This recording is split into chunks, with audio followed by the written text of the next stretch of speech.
Good day. Today we will speak about question and answer session. The questions at the end of a presentation can be terrifying for many speakers as they can't be controlled and are hard to prepare for. However, questions form an important part of the presentation for the whole audience as they allow for clarification and consolidation of learning. The presenter can enhance the usefulness of the question and answer sessions by treating it as a formal part of presentation that requires as much careful planning and control as the delivery of the core material. Identify possible questions and scope in your preparation. The background work that you undertook whilst planning your presentation is the key to handling questions effectively and understanding what type of audience you will be faced with. If you have defined a focus for your presentation and have explored this thoroughly in your research and planning, you are more likely to be able to confidently respond to questions. When planning your presentation, you will need to prepare prompts for questions that are open and straightforward. For example, saying, "That's the end of my presentation." It will be taking questions for the next 10 minutes. You might also want to define topics for discussion before taking questions by stating the areas you are willing to field questions in. Your preparation will help you identify topics you are not confident with and want to avoid in the questioning. Set some rules for asking questions. At the start of your presentation, make it clear when you would prefer to deal with questions as you go along or at the end of the presentation. Some speakers prefer questions to be raised as they arise during the presentation. The advantage of this approach is that any misunderstandings can be dealt with immediately. However, there is also danger that the question will disrupt or distract the speaker, or that questions are raised that would have been covered later in the presentation. If you leave questions until the end, plan to leave plenty of time for questions so that the audience doesn't feel rushed. Framework for responding to questions. Answering questions under pressure can make you say things you shouldn't have. The nerves can force you to give an inappropriate response. In your panic, you might have misinterpreted the question or given away company information that was sensitive. Use the following framework to help you respond effectively to your audience. Listen to the whole question.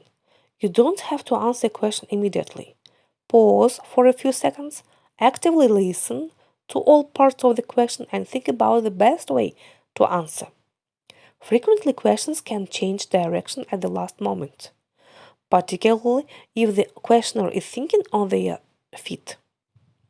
This can throw you if you have already started to prepare an answer.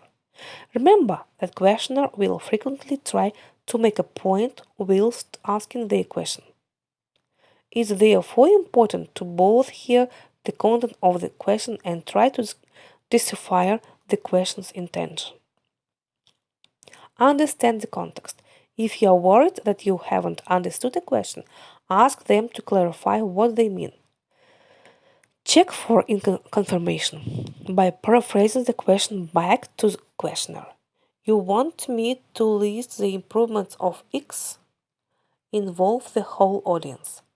It's important to remember that even though you are taking a question from one member of the audience, you are still responsible for the interest of the other audience member. This is particularly important in large groups as the audience will become bored if the presentation descends into a series of one-to-one discussions. To involve the rest of the audience, make sure the whole audience has heard and understood the question by repeating it or paraphrasing it to the audience. Respond concisely. When you reply to a question, direct your answer to both the questioner and other members of the audience. To Try to keep your responses as focused as possible, leaving space for the other questions. To avoid going into much detail, check back with the questioner to see if you have answered their query. Does the answer your question in enough detail? We'll cover different ways to respond in a later section. Allow follow-up questions via email. You can also encourage your audience to ask questions after the event has finished by providing your mail address. This shows a high level of respect for your audience and implies that the topic still has much further scope for inquiry. Options for answering the questions.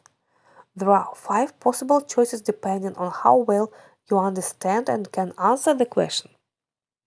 It's okay to say that you don't know the answer to something. This can add to your credibility instead of trying to waffle through answer you don't really know. Answer. If you have a good answer for the question from the audience, go ahead and answer it in a short and clear message. Reflect. As a question, ask a question back the audience member, such as, can you clarify what you mean by that? You can also attack the question if it is not related to the issue, factually inaccurate, personal, or based on false assumptions. Be careful with this method. Deflect. Ask the question back to the audience or pass it to another panel member if possible. If suitable, another technique is to imply the question has been asked already, with you stating you don't want to cover old ground. Defer. Tell the audience member you will talk to them after the event. This gives you more time to think of a good answer and there is less pressure to give a perfect answer. Scope. This involves answering the question but changing the subject. You can also give a partial answer or give a negative answer saying that something else will happen instead. Avoid answering questions that fall outside of the remit of your talk. I'm afraid that really falls outside of my objectives for today's presentation. Perhaps we can resume discussion of that particular point later.